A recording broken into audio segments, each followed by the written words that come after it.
Hello and welcome everyone. This is Taco Movie Talks.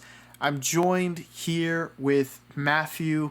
Matthew, we're here to talk about the one, the only Werner Herzog. How did you hear about him and how did you, start into his filmography?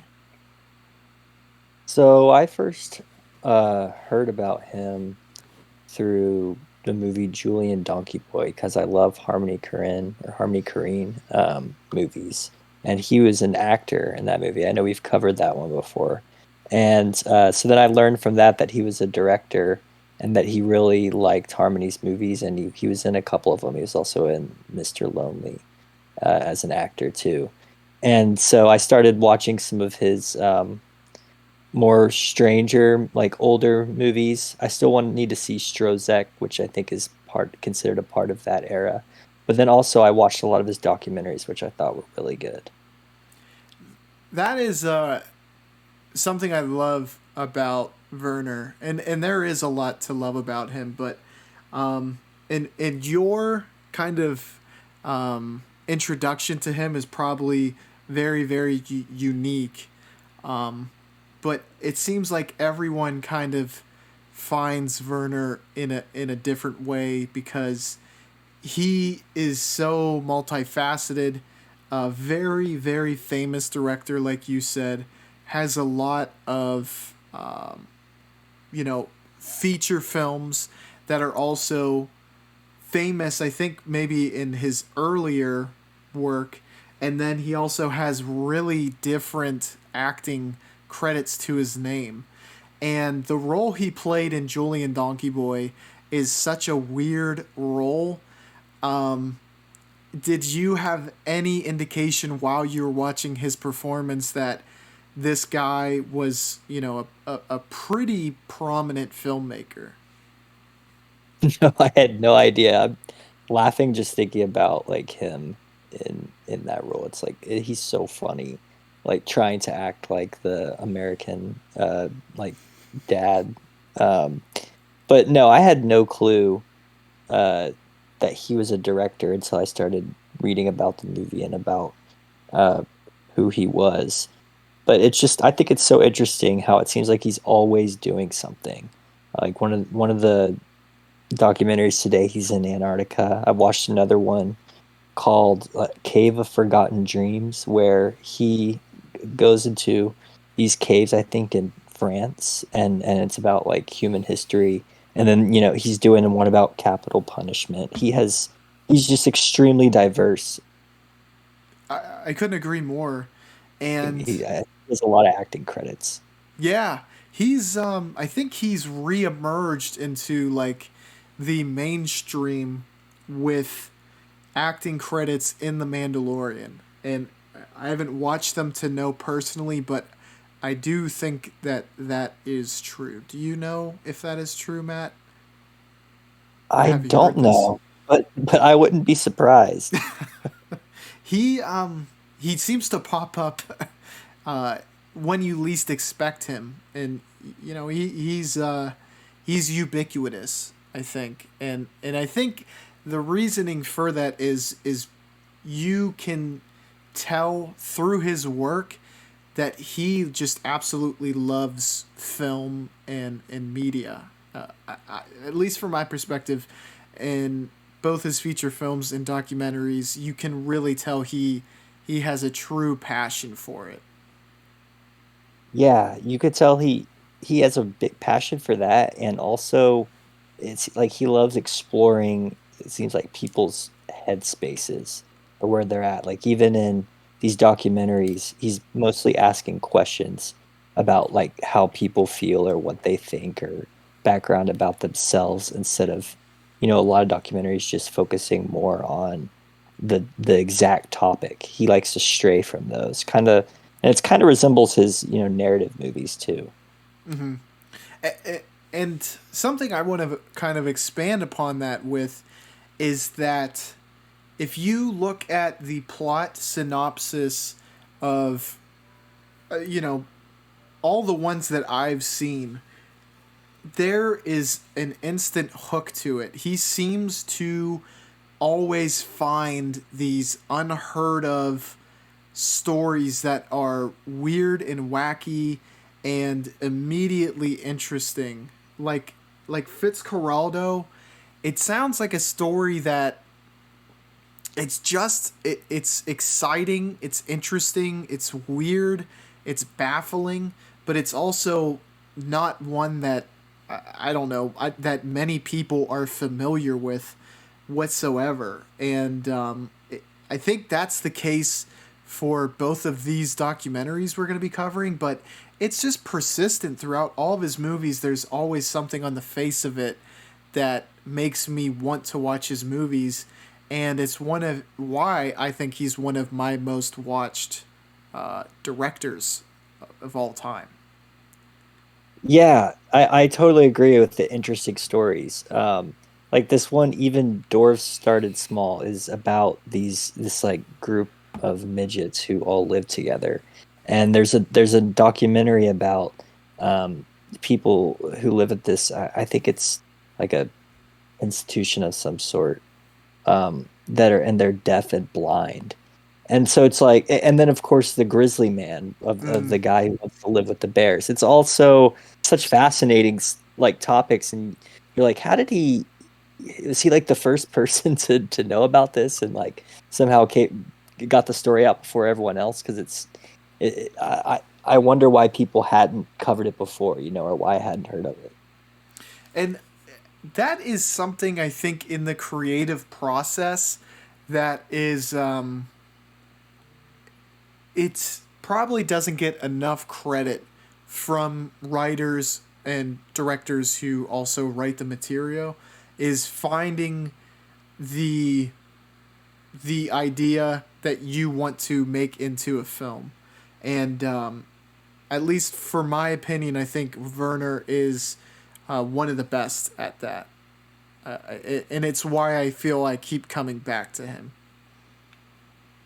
Yeah, and it seems like he takes these interesting ideas. Like I haven't seen his Nosferatu, but he has like that, and then also a sequel kind of to the movie Bad Lieutenant, Mm. where he kind of plays off of, I guess, other scripts, but he does it in his own unique way, and it's kind of it's still a really good movie, or at least both the ones I mentioned were.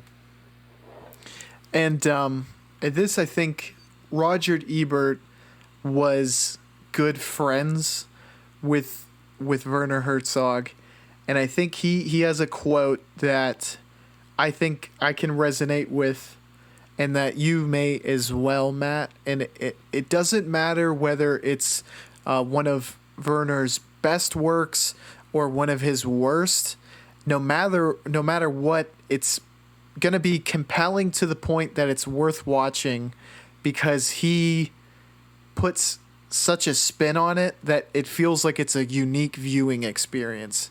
And I kind of agree with that, because I've definitely seen some of his feature films that I thought were amazing. Fitzcarraldo being one, Nosferatu the Vampire being another, Aguirre is another really good one, and then some that I didn't resonate with as much, but it was still just so damn unique that you feel like you're watching art, and there's at the end of it, it's kind of fulfilling because you're like, wow, like that was weird, or I didn't expect that.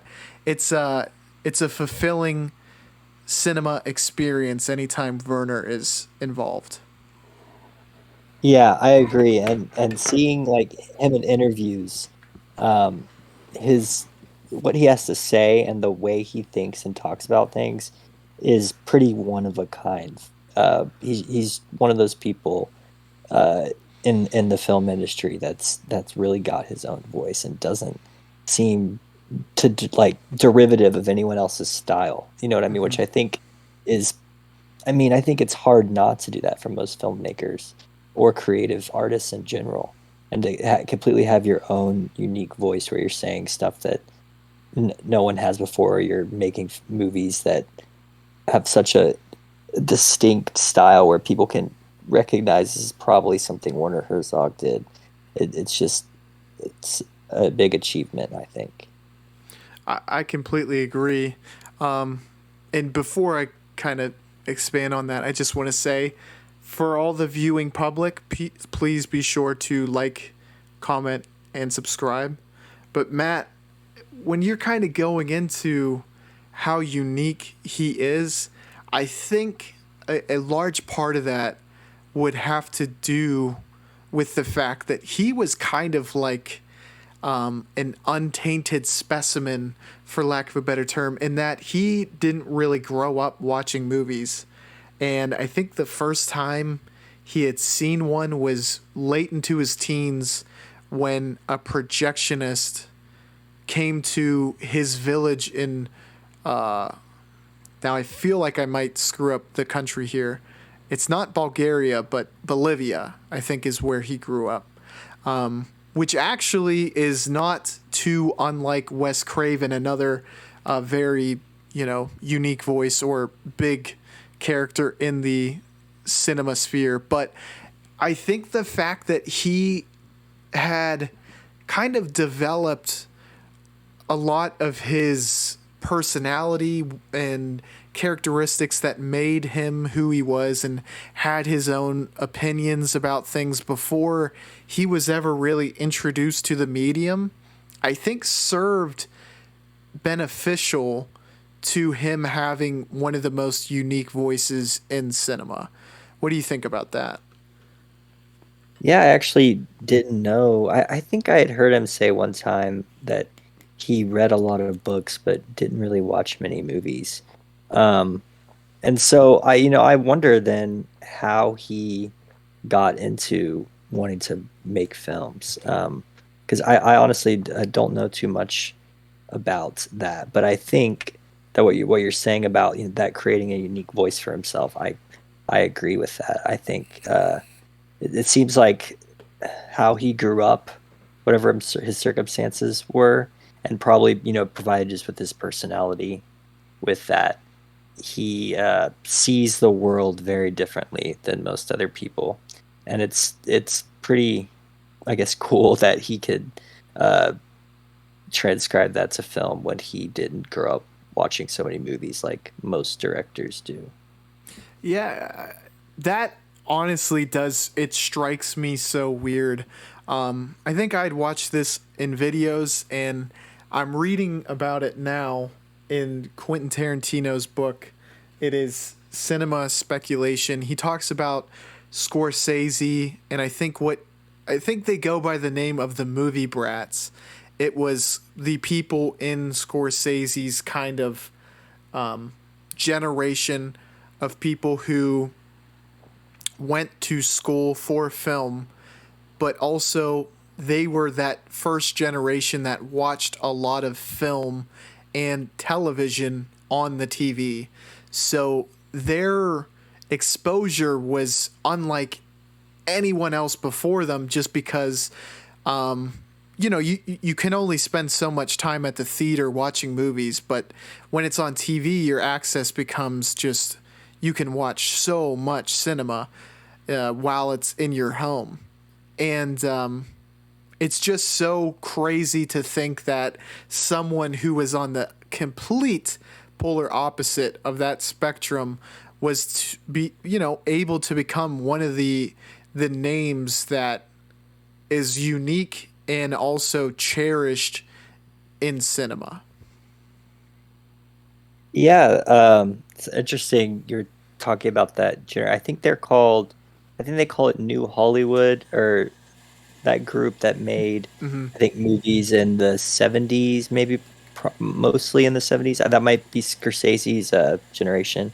But yeah, uh, it's interesting because that is the first generation for that. And now we have access to even more, I think, movies, because just, the streaming services, as well as torrents and all the public domain being available on the internet for older movies. Um, but yeah, it's strange that you have pretty much 99%, if not, you know, Werner Herzog being the one of the only people probably from that group Even though maybe he was making movies at the same time, I would say he'd probably be classified more independent, even though his movies have a lot of attention. Like, but yeah, uh, it's cool that he's the one person I can think of that grew up just experiencing life without film and then was able to translate it to film. But it also, you can kind of see it in his work too, how he's not taking as much from, I'd say, like 60s and 50s directors that all that other group was grew up watching. Yeah, and it plays out on the screen. I think it his movies really. I don't know who I would compare it to. There's probably some filmmakers who are similar to him, but watching especially his feature films, they are just unlike anything I've ever seen. And I don't want to get too much off topic, Matt, but I think this is a good kind of just question to see what your thoughts on this would be. But Tarantino, he has a style, obviously, that depending on who you ask, they might say that he steals ideas. I'm not of that opinion. I think he pays homage and uses what he grew up watching to kind of give his films a flair of what he grew up watching. But going back to what you said, where our generation is this digital age where you can find movies from the 60s kind of like hidden gems, anything that's ever been rated highly, and even the stuff that wasn't, like our exposure is going to be crazy compared to past generations. And I think a lot of directors are kind of going to be like the Tarantino formulaic blend of a director, where they have all of these influences that you can see in their movies. And I didn't know if you had any thoughts on that, or if you agreed, or what are your thoughts on that? Yeah, so my thoughts would be, first, I think that not for everyone, but for a lot of people, since there's so much access, I think people get into certain specific niches of movies, and then they start watching more and more of them, and they realize they like that. And now, kind of with being able to watch as many of those as you want, you could get so into a specific genre or rabbit hole or whatever you want to call it. So I think that could uh, affect what kind of movies come out in the future. Maybe movies that are for specific people because they know they'll get, a certain amount of streams or views on them.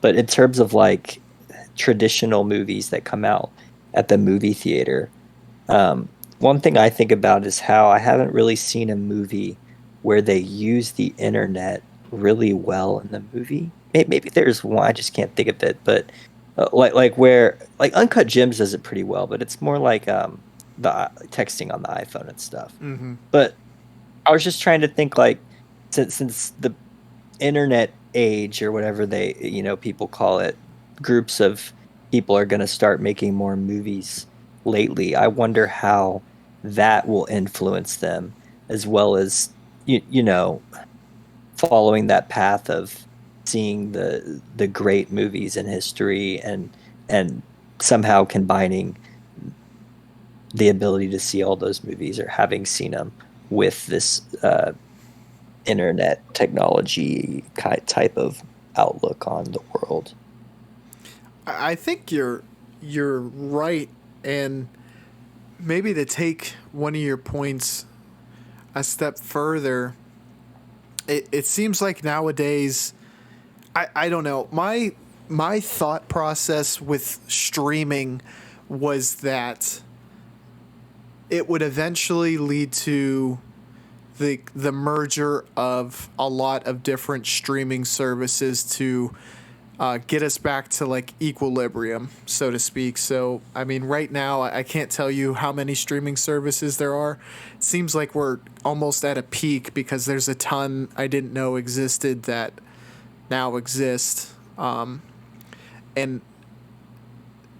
it will probably either conglomerate where there's like the big three streaming services again that have everything that has been created but just merged into this super streaming service, or there's literally streaming services where if you like samurai movies, this is the one you get.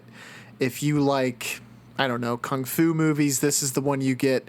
You know what I'm saying, Matt? I mean, do you think there's potential for that to kind of be how things are broken down, where there's almost a streaming service for every niche?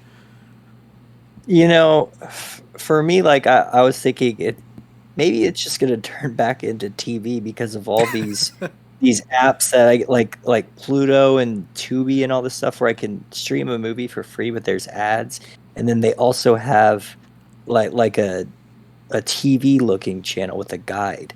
And so I was thinking, maybe that'll happen and it'll just be like regular TV again with the ability to stream. But also, I think what you said about the niche channels, I could also definitely see that happening because, I just think most people like, the popular, what's in general is popular. That's why it's popular. But also, so many people have very specific interests. And I think the internet, has shown that it's a way for people with niche interests to really get together and like have a community. So I think something like that is definitely going to happen. Maybe there already is a website with just samurai movies. Yeah. And it wasn't until your kind of rebuttal that I realized I was really just explaining like the rebirth of television. Like I basically just described the concept of channels. But it is insane how the departure from television almost just brought us back to maybe even like a more expensive version of what cable television is now.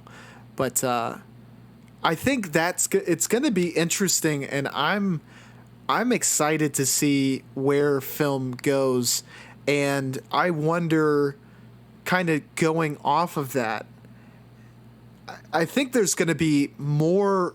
There's going to be a space available for a director like Herzog in the future, but truth be told, I don't know if there's going to be another voice like him for quite some time. Yeah, yeah, I see what you're saying, and I think that an interesting thing is someone with his sort of outlook online is going to probably gain a lot of attention just because the ideas he has are so unique that he could potentially go viral or people could start, telling their friends, hey, like this guy's videos are super interesting. And then I think that would be someone like how a future Werner Herzog would get popular. Someone Mm-hmm. who's really creative and takes advantage of the opportunities that the internet and uploading videos on there can allow. Yeah. And another thing, and I know I've been gushing about Werner Herzog for a long time, but I mean, just full disclosure, he's one of the people where, like, he's not like the highest rated director I've ever seen, but like I said, he's pretty much the most watched. The Kieslowski I've watched the most, if you consider like every episode of Decalogue plus the expanded versions as all separate entries. But besides him, it's Herzog, and it's because he seems very intelligent and very thoughtful, and on top of that, very unique.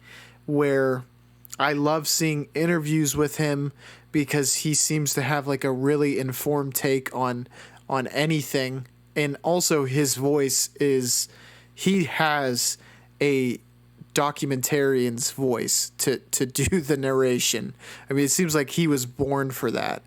And lastly, the tales behind the camera of what has happened during filming, the people he's worked with, and the stories that he has to tell are like he's lived many lifetimes, it seems, and the dude's still alive, and hopefully he is alive for a while because he is. I admire him, and he's one of the people I look up to in in the medium. Yeah, yeah, and one point on what you said is, and I think this comes across maybe the most in these documentaries, is how when he's doing them, how much he seems to care for people. I know Mm-hmm. I heard you kind of said something similar earlier, but he like even these people that killed three people, still treats them with respect, and he cares about what they have to say, and you could tell he's really listening and putting all his effort into asking them the right questions. Absolutely. And the two movies that we watched are Encounters at the End of the World and Into the Abyss. Both documentaries by Werner Herzog. And the first one I wanted to go over, Matt, was Encounters at the End of the World. This is a film in which he goes with scientists to Antarctica and interviews various scientists about what they're studying.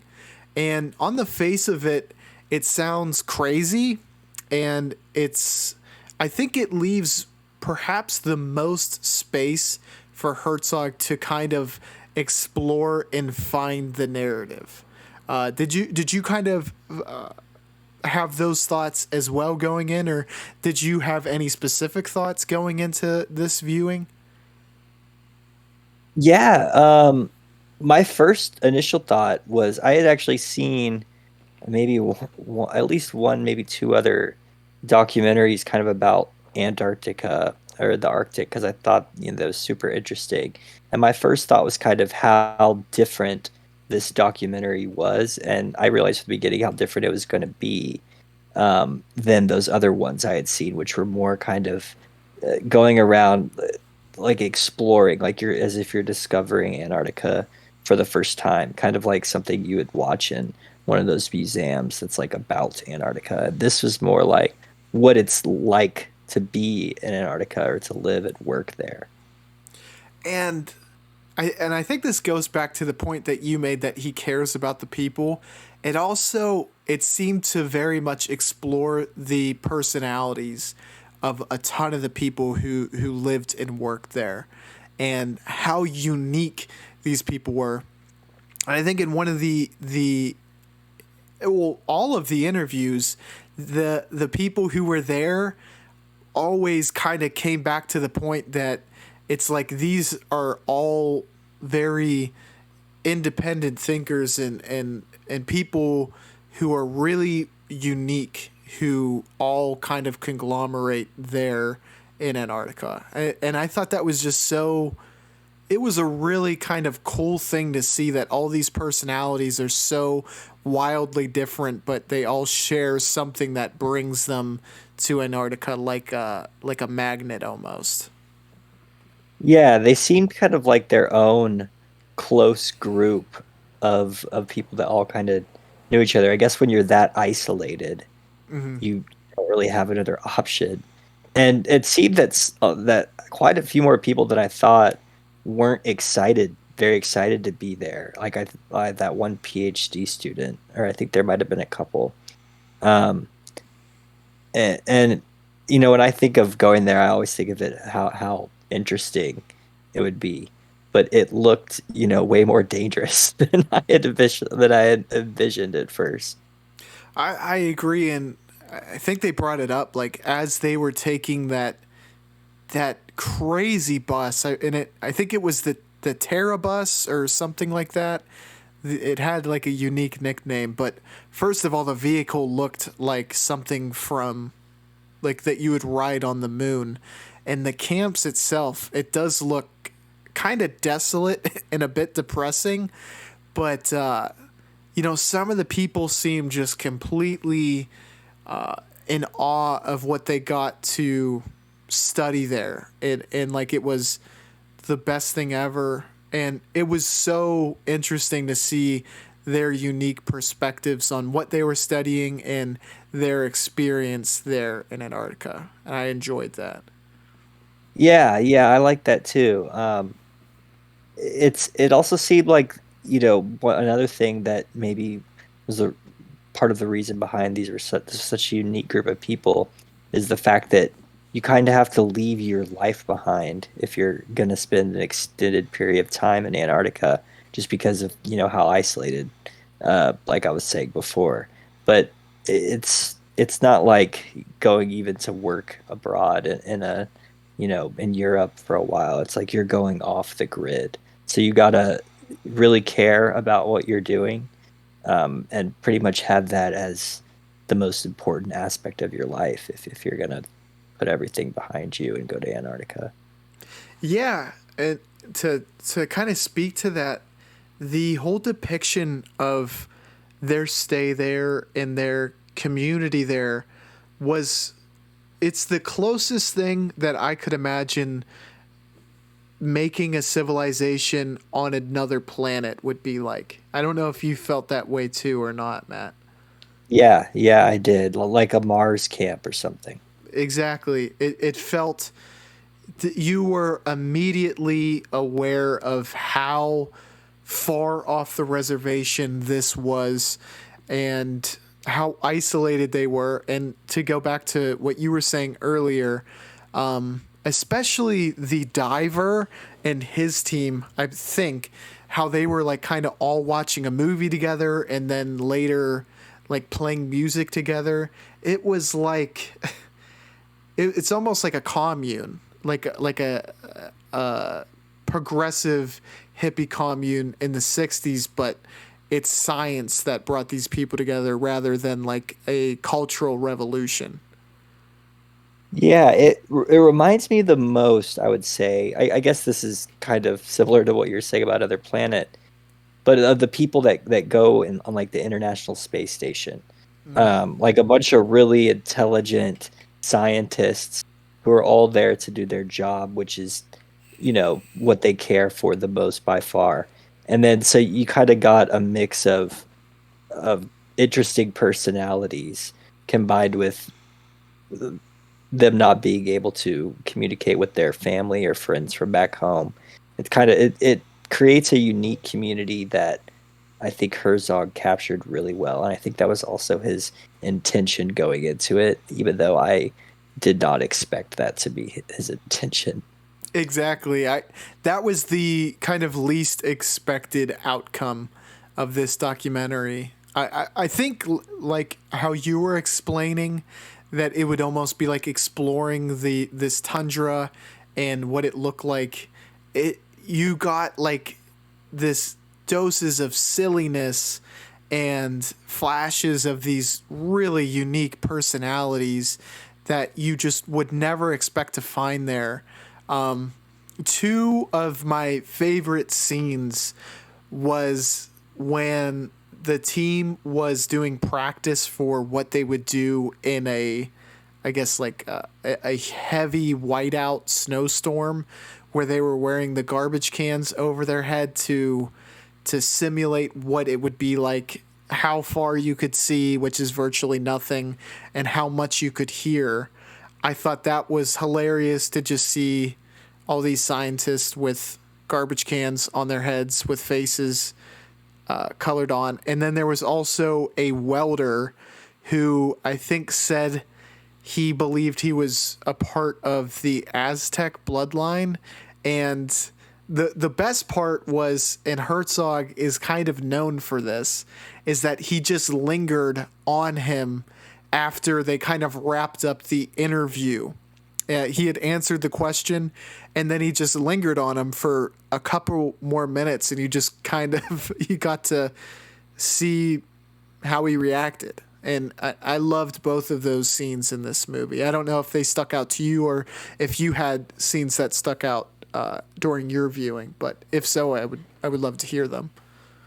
Yeah, no, actually, my favorite scene was the one where they had the bags on their head. That was my favorite part, and they were, like you were saying, they were figuring out how to try and get to the captain if there was a blizzard and they couldn't see anything and they were failing at doing it. And it was, I think it was funny when Herzog was asking that instructor just to like explain it to him, what was going on. And it's, you also get a sense, like you were saying with the Aztec guy, you get a sense of all their personalities kind of because the way he does linger on them or what he chooses to show of them before they start talking. Like I got a sense that, for example, that instructor was just like your typical like ski instructor. Mm-hmm. If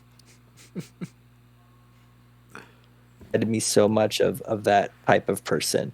And I think Herzog, maybe he didn't know it, but he tends to capture a lot of who people are in just like a short time in the documentary. Yes. Another huge point of this documentary was he at the beginning said this isn't going to be another documentary about fuzzy little penguins.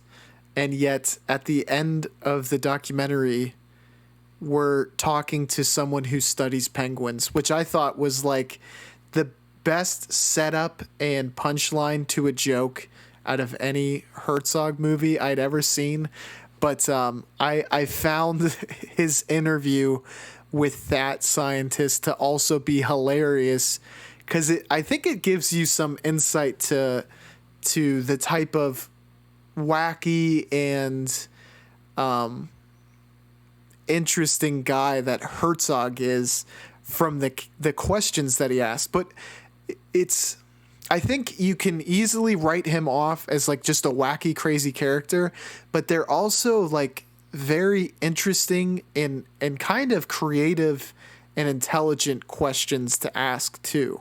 And I really enjoyed that part of the documentary as well. Yeah, yeah. The questions is kind of to me what makes it a Herzog documentary because you know, most will just ask, you know, the in the talking head or whatever you want to call those interviews they do. They'll just ask them questions about the facts that kind of progress the story or topic he's trying to, or the documentary maker's trying to get across, or stories trying to tell. And Herzog, it's kind of like the topic is Antarctica, and he's going all over the place trying to figure out what it's like the spirit of Antarctica, what Antarctica is with the humans there is kind of like what he's trying to capture. Maybe like when I always think of going to Antarctica, I think, you know, I would if I would be a scientist and I would be seeing like penguins and cool glaciers and stuff like that. But then when you watch this, you realize no, you would be there working at this camp with all these people, kind of alone and isolated except for them.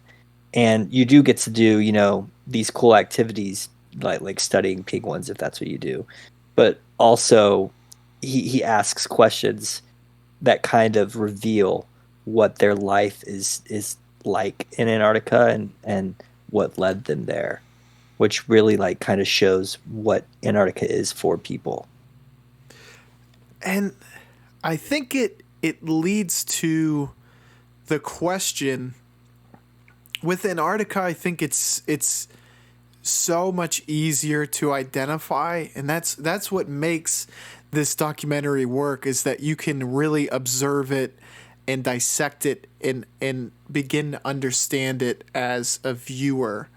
But I feel like there has to be some truth to what this documentary kind of goes into, and it's that the place that you live, it does attract certain people all over the world. Probably, you know, America, I'll speak from experience. I think America is a good example of that because people are you have so much freedom to be transient and to relocate. But I do think that certain cities or even suburbs probably do attract a certain energy or a certain personality type. And you can really clearly see this in that documentary, but I think you can take your brain to a very interesting kind of question, like what is my hometown attract, and what's the personality of where I live, and why is that the case? And I don't know if it made you think that, but it just made me think from what you were saying, which is what this documentary captures so perfectly. Yeah, I think about that, and I think certain cities attract people, but that's going to be maybe the majority or the people you see most. It's never absolutely everyone, but the interesting part about about Antarctica is that it kind of is everyone. There isn't that many outliers. That of course everybody's different, but since it's such a kind of different place to live or go, and you don't really have civilization or towns there, that it can only attract kind of a one type person. Like me and you aren't just gonna go take a vacation in Antarctica. There's not gonna be tourists there, or Mm. there's not gonna be much of a culture or anything like that because or a history except for kind of scientific history. It's just kind of like a different planet, I guess, is probably the best way that you described it earlier. One of the things that I also want to kind of mention, we were speaking about this with our spaghetti western episode, uh, over the movie The Great Silence specifically, and I know that Herzog went there. I think he said at the beginning it was like the summer or spring for Antarctica, but I wonder how much the weather obviously impacted the filming of this, because I imagine that creates so many different challenges that you probably don't experience on a quote unquote normal shoot. But if there's any person who could handle it, I think Herzog has had his fair share of really rough shoots, but nonetheless, it's kind of impressive they were able to so seamlessly film this. Yeah, he loves to shoot in crazy difficult locations, it seems. So he probably had some experience. But yeah, I can't imagine hauling that many cameras and a camera crew uh, around in a basically I don't know how cold it gets there, but -degree Fahrenheit temperatures with the wind and the blizzard probably blowing at extremely high degrees. You have to be wearing like 4 layers of clothes. Um, yeah, I don't know how he does it, and I don't know how you get cameras to function that well when the blizzard could make it potentially so you can't even see. Yeah, exactly. And just to expand upon that point, kind of reiterating what both you and I were saying, I feel like if there was one man that I would give the task of, you are the guy for the job to film the end of the world, Werner Herzog is first on that list, because Fitzcarraldo, Aguirre, The Wrath of God, this movie, there's another movie about volcanoes. I mean, there's no one that I am aware of who is filmed in crazier locations. Yeah, not me neither. Not if unless it's one of those amateur kind of Yeah. GoPro videos. Besides that, this is like a narrative or documentary feature, which I can't think of anyone else either. So, Matt, I want to throw it to you if you have any closing thoughts, as well as your rating. My rating for this was 3.5 out of 5 stars. Closing thought would just be if you're interested in nature and I guess National Geographic type stuff, which I always have been since I was younger, then I think this is probably the best documentary I've seen on Antarctica. Um, Super interesting, and another good one is The Great Silence, but that is more of just the first time they explored Antarctica. And I think this one is extremely different and holds its own weight and has its own kind of style. Yeah, I rated it a 3.5 out of 5 as well, and yeah, to kind of double down on what you said, I think if you have interest in the subject matter, it's very well done. So I mean, it could be a movie or a documentary rather that you absolutely love, but I mean, even if you just have a passing interest, I still think it's a documentary that you can very much enjoy. Matt, your recommendation for this episode was Into the Abyss, and I have to say, it really is one of the most interesting true crime documentaries that I have seen, and just fitting in with the theme of always giving you or anyone who's a guest on this episode, I'll give you the difficult task of trying to summarize this plot because on the face of it, the crime itself is somewhat simplistic, but in its simplicity, it becomes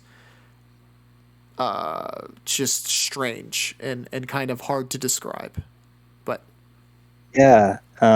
So this documentary is about two guys that killed a few people. More focuses on one guy, Michael Perry, and he's on death row.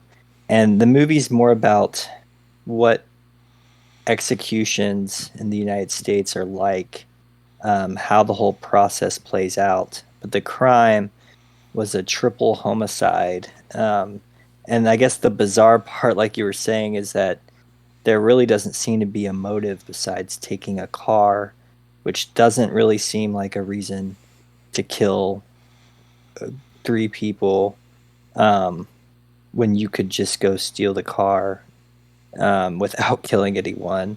So it's a super heinous, bizarre crime that really is only committed by what we would call like evil people or the worst types of people.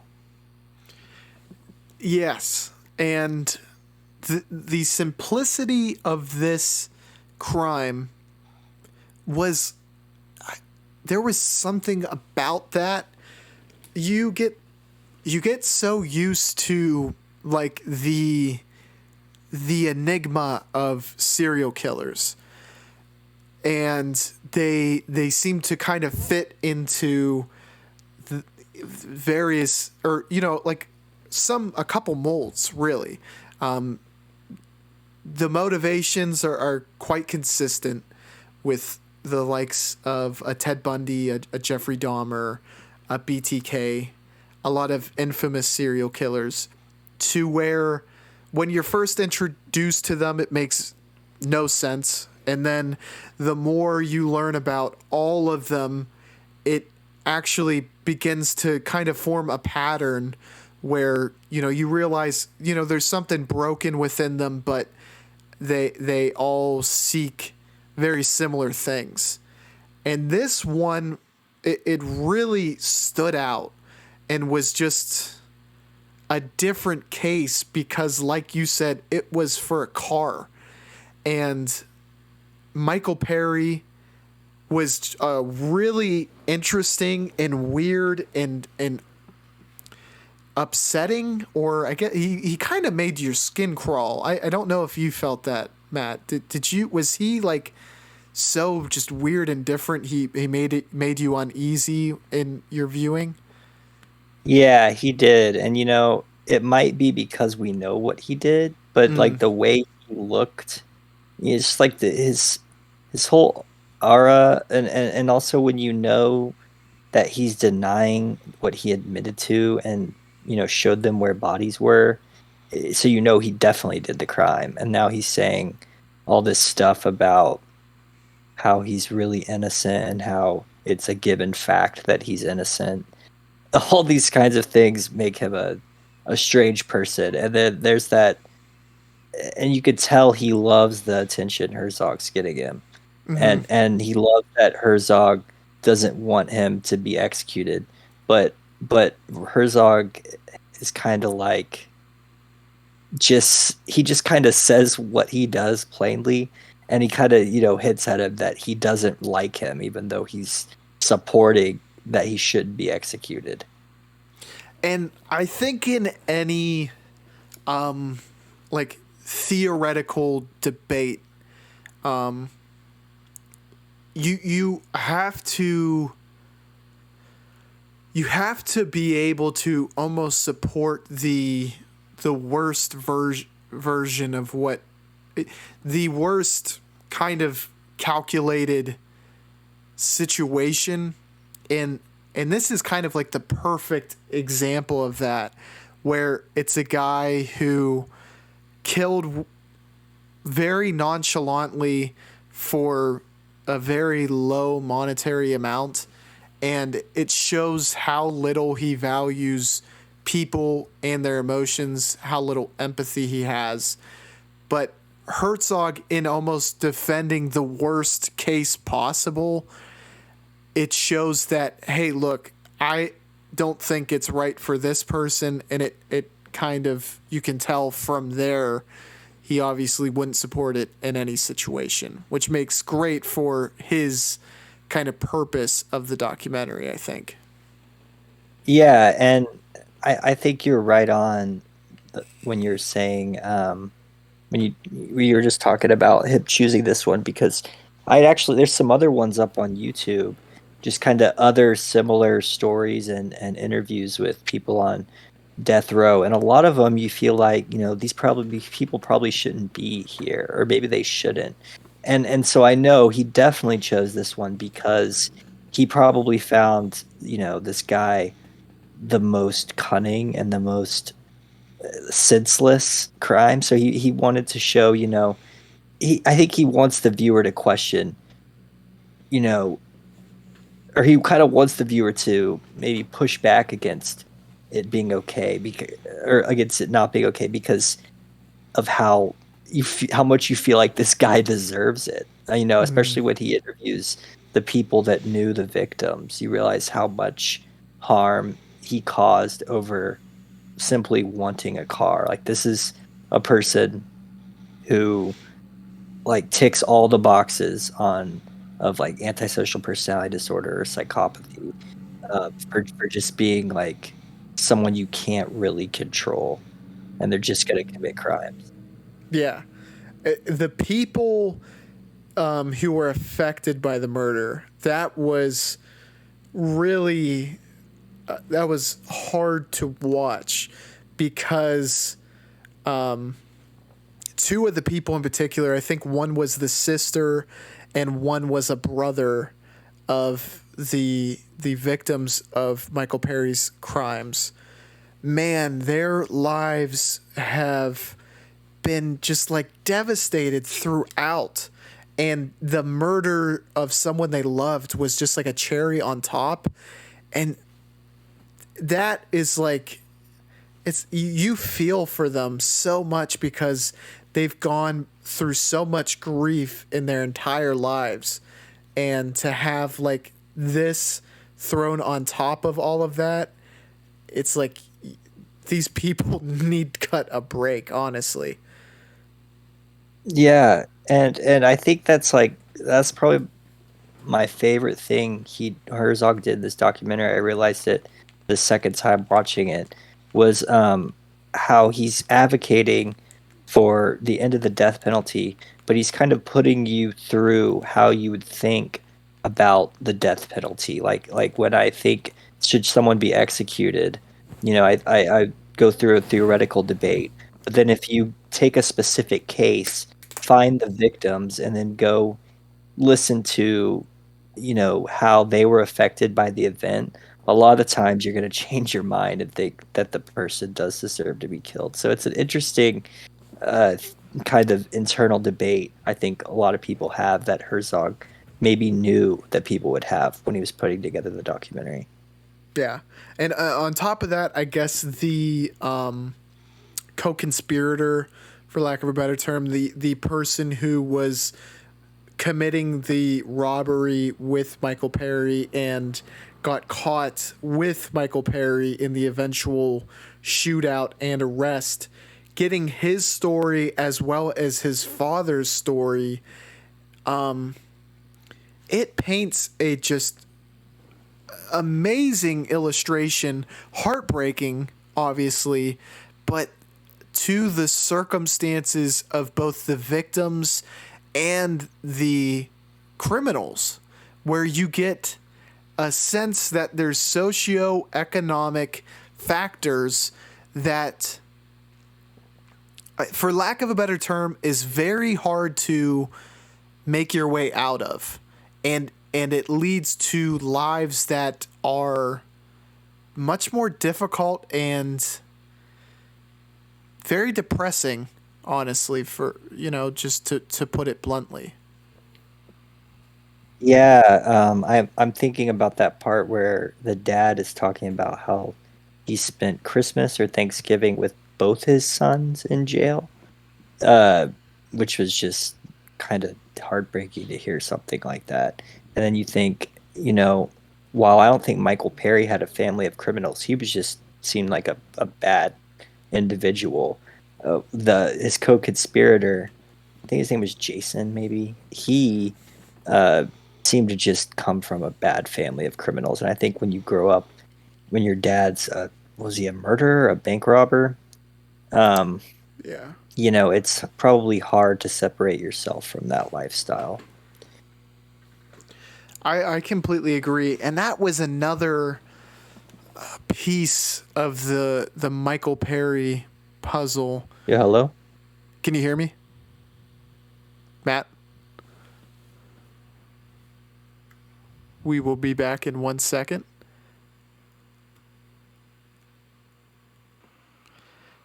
So part of what I was saying was the background of Michael Perry having a supportive family and kind of coming from a better household made his situation all the more.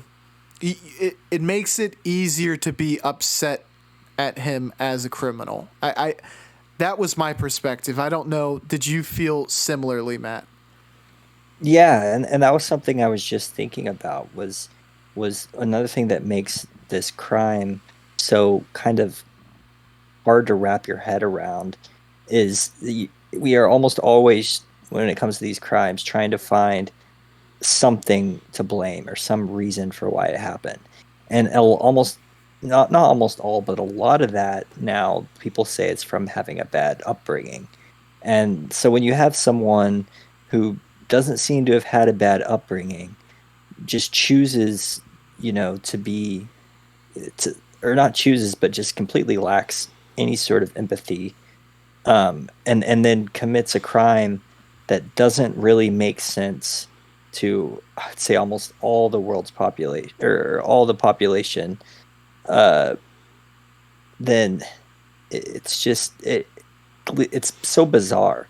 Like you don't hear about crimes like this very often, and this isn't even one that was super popular. I follow a lot of crime stories. I had never heard of this crime before, um, the documentary, and I was just like, wow, this is super different than most crimes. Even and I've been following them for a lot of my life, so it's very interesting and strange, and I think a good choice on Herzog's part. Yeah, I think he definitely nailed it. And I I kind of wanted to play like armchair psychologist a bit because you were kind of talking to the fact that Michael Perry's confession and showing the body, having knowledge that only the murderer would know. Us as viewers, we're privy to the information that we can have full confidence that he's lying, straight to Werner Herzog and straight to the camera, and by doing so, us. And it's that denial. Do you see it as denial, or do you see it as I'm trying to think of the word, but trying to manipulate the deception, I guess. Do you think it's because his death is so imminent, he can't accept the fact that I'm going to die and I'm fully responsible? Or do you think that there's a piece of him that thinks I might be able to weasel my way out of this? Yeah, that's hard to say. I think it seemed the way he adamantly denies everything, and how like he blames his co-conspirator for everything. And I remember Herzog at one point says, oh well, you shouldn't have. I guess you shouldn't have been hanging out with Jason. That's kind of what went wrong, isn't it? And he's like, yeah, and so it's like it's almost like he can't help but lie or constantly try and I guess maybe manipulate a situation. Maybe because he knew that this was going to be a documentary or a bigger budgeted movie. He Mm. might have felt like a star. And so, part of me thinks with his personality, he might have just came out and tried to make himself look extremely, psycho, crazy, how much he liked killing and stuff. But instead, he just goes on to deny it. So, part of me thinks maybe he does think that he could somehow get out of it through this, but he is also the type of person that he would try to take advantage of. I think any sort of big situation like this that got presented to him. Do you know the one crucial part that it made me really scratch my head was Michael Perry forgiving the family before he had the lethal dose for his execution injected.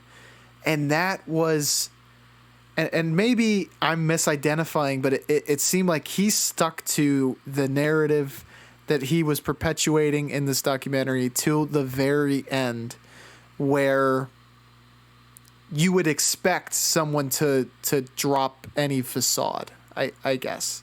Was that surprising to you, and what do you kind of make of that?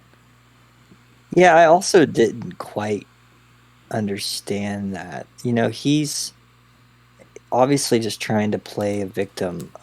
I think that might be the biggest thing, is that maybe he knows somewhat about this being about the death penalty being wrong, and he thinks maybe somehow the law will get changed for him or something. Um, so he decides to say all these different things and act like somehow he's been wronged by the family. But you know, maybe that just also goes with his literally not caring attitude, that he doesn't seem to believe what he did was wrong. I mean, even just the fact that they went and showed the car off after, Mm. like, there's not really any like logical thinking behind what they did. It's just kind of like they did it, and then after they did it, they still didn't realize it was wrong, and now he still doesn't even realize it was wrong. It's like he won't ever learn. I think he's just one of those people that he cannot be changed. And I think if he wouldn't have got executed, I think he would probably be doing the same thing now, or he would have some other thing he would go on about trying to convince people of. That's just my guess. Yeah, without a doubt, a grade A manipulator, and yeah, the decision making is just so idiotic. To murder for a vehicle and then show it off like you said, it just, there is no logical thinking whatsoever, and no empathy whatsoever, and beyond just logic, there's like they can't. It seems like there's no notice of the fact that what there's no magnitude of the crime in their heads, which is just it.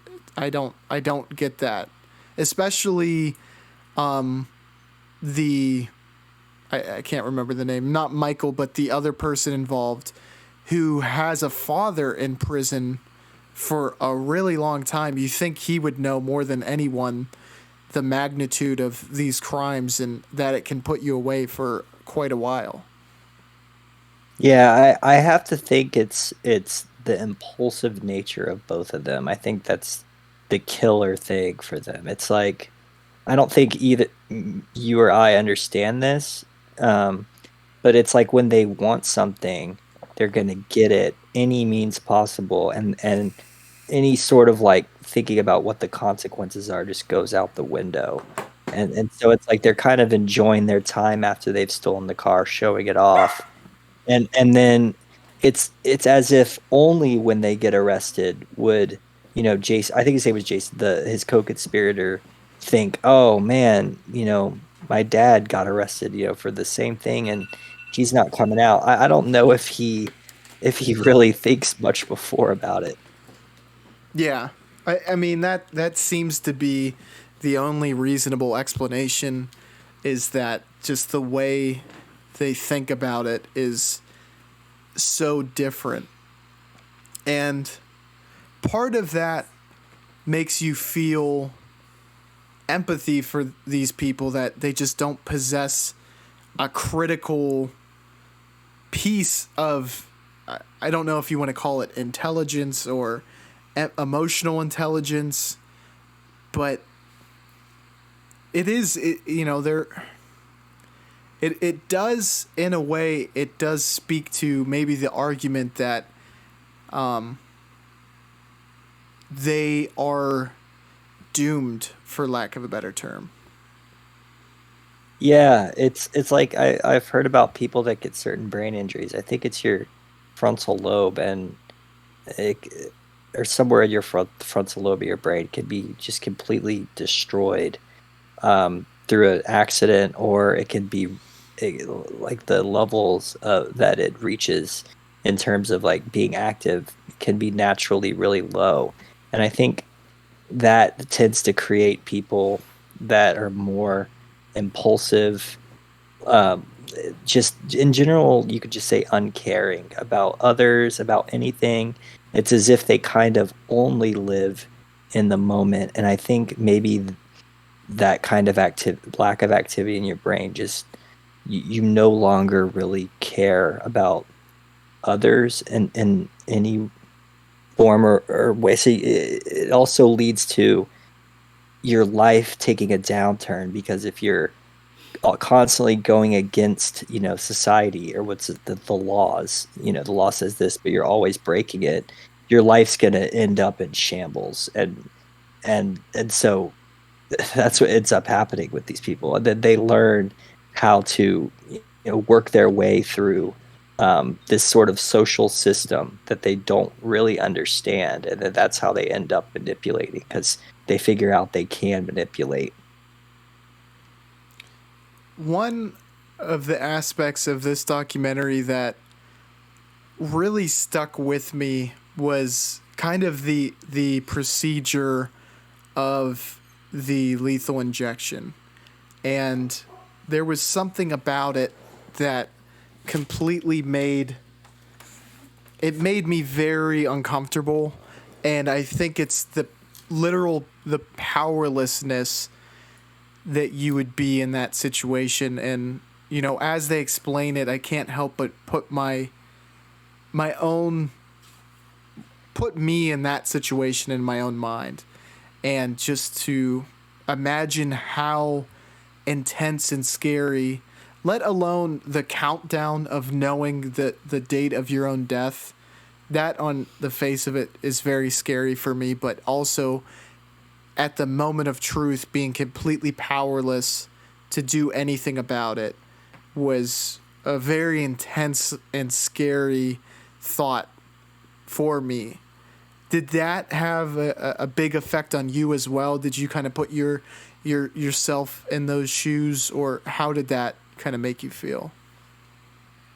Yeah, I think the guy he interviewed, I think once again Herzog asked great questions that really got him to explain the process, but also you could kind of see and maybe feel his his feelings and thoughts about the whole process. Like he even kind of gets emotional at one point.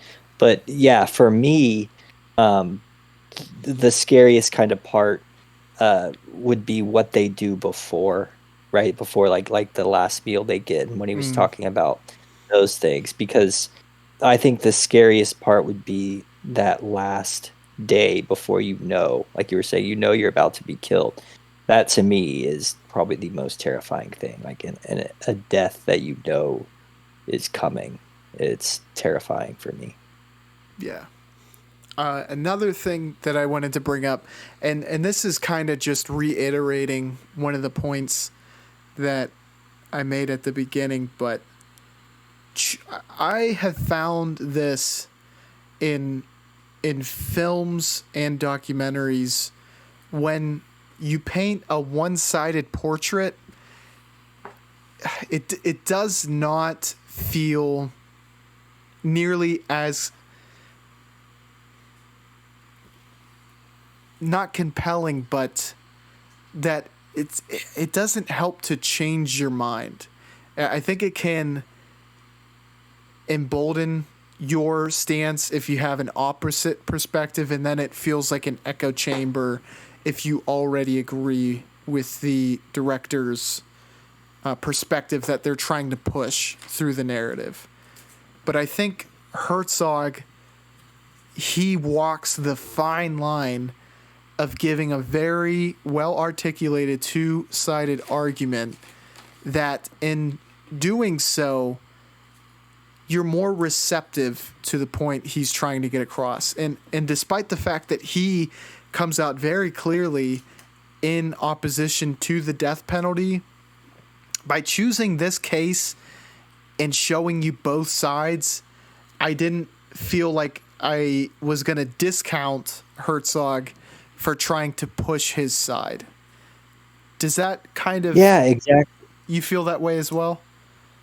Yeah, I think that's probably the best part of this documentary, and even the other one where it's kind of not like, hey, this is what Antarctica's like. It's like, let's look around and see for ourselves. This is kind of like, he has these different points of view, and with a lot of documentaries, you're walking away totally feeling like one side is correct because that's kind of the point of the documentary.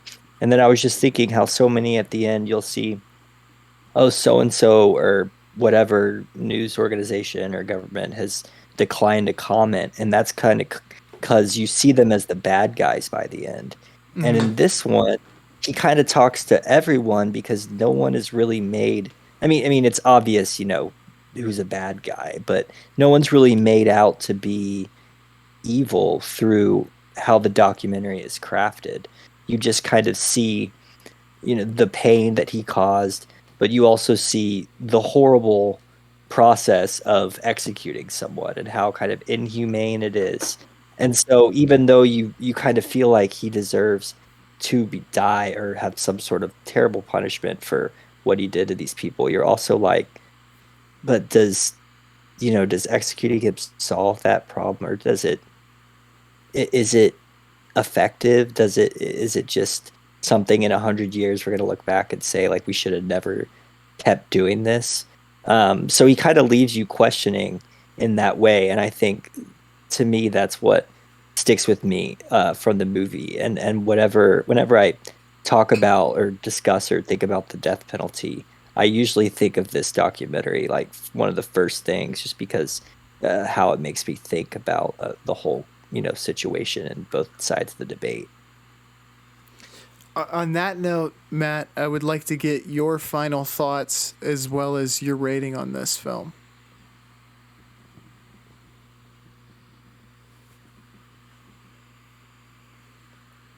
Are you with me? You cut out again. Sorry. Did you Oh, say you wanted to get my last thoughts and ratings? yes. Yeah. Hello. Can you hear me? We will be right back. Hello. One. Okay. What? Okay. I Oh, can you hear hear you me? now. Yes. Sorry. Yeah. Would you like to Oh, go? you're cutting out again. Can you hear me now?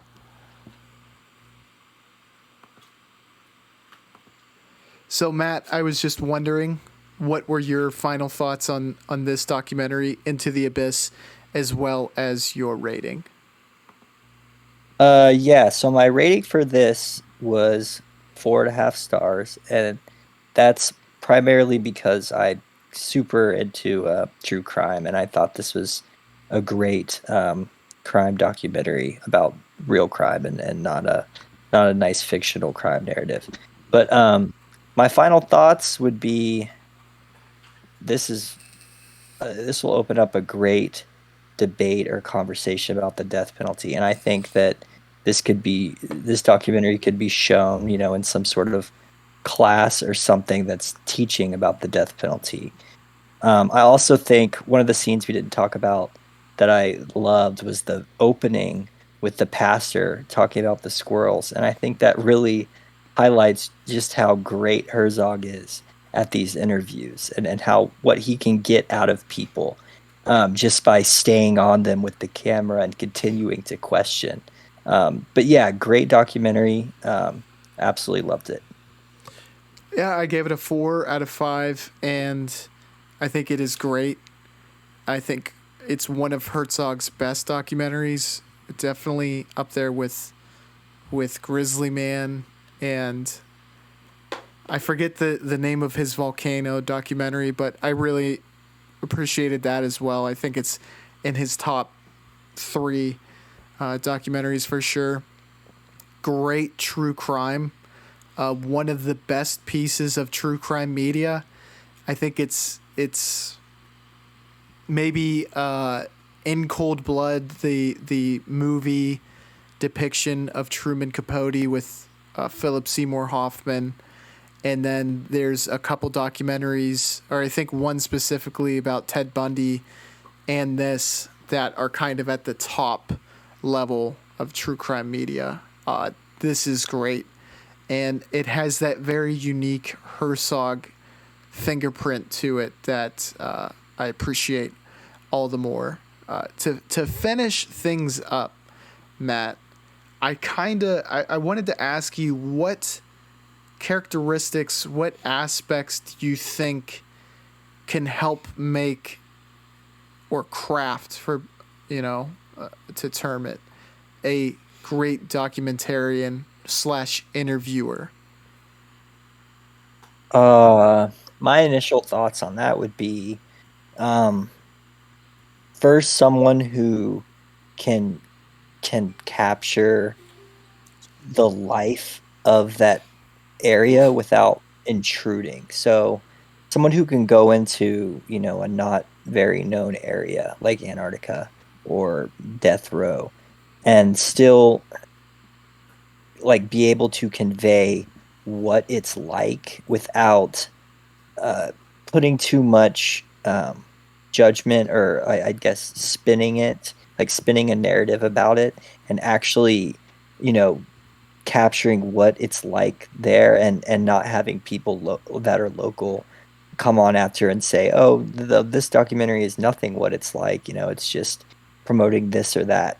So I think that, as well as knowing the questions to ask and knowing who is giving good interviews. So, like the who he chose, the pastor and that guy who used to do the executions. I think those were two perfect people to interview.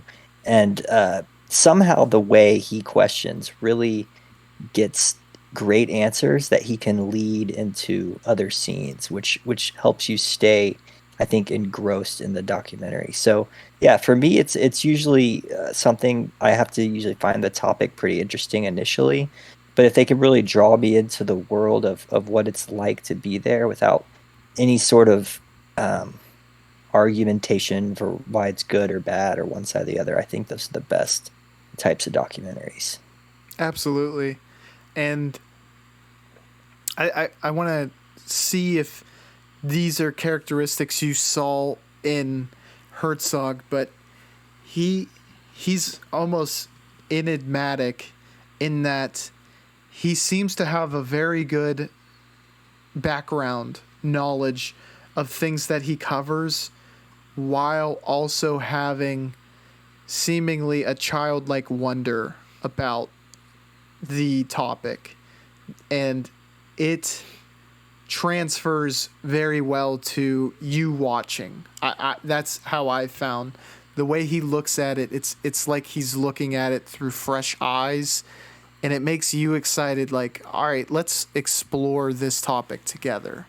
And I very much enjoyed that, and I wanted to see if you kind of saw it like that as well. Yeah, yeah, especially the Antarctica one. It's kind of like I'm gonna go to Antarctica, and anyone can go to, or not anyone, but lots of people could travel to Antarctica and make a video or a film. But it's because of Herzog's, like you said, kind of his, I guess, childlike imagination and curiosity. How he's so curious about the topics he's invested in. I think that perspective is really going to be the core of his movie and why it's so great and why we love it, because his interest combined with the way he tells stories is going to be almost always entertaining if you have some interest in what he's talking about. Absolutely.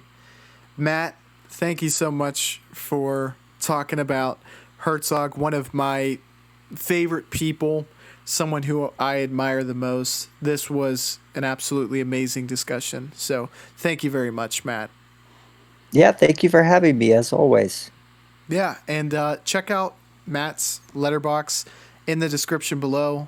Um, I think a lot of your tastes have rubbed off on me, and you have quite the expansive taste when it comes to movies. So it's always interesting to get not only your thoughts when it comes to your entire background, but also from your exposure and experience with cinema too.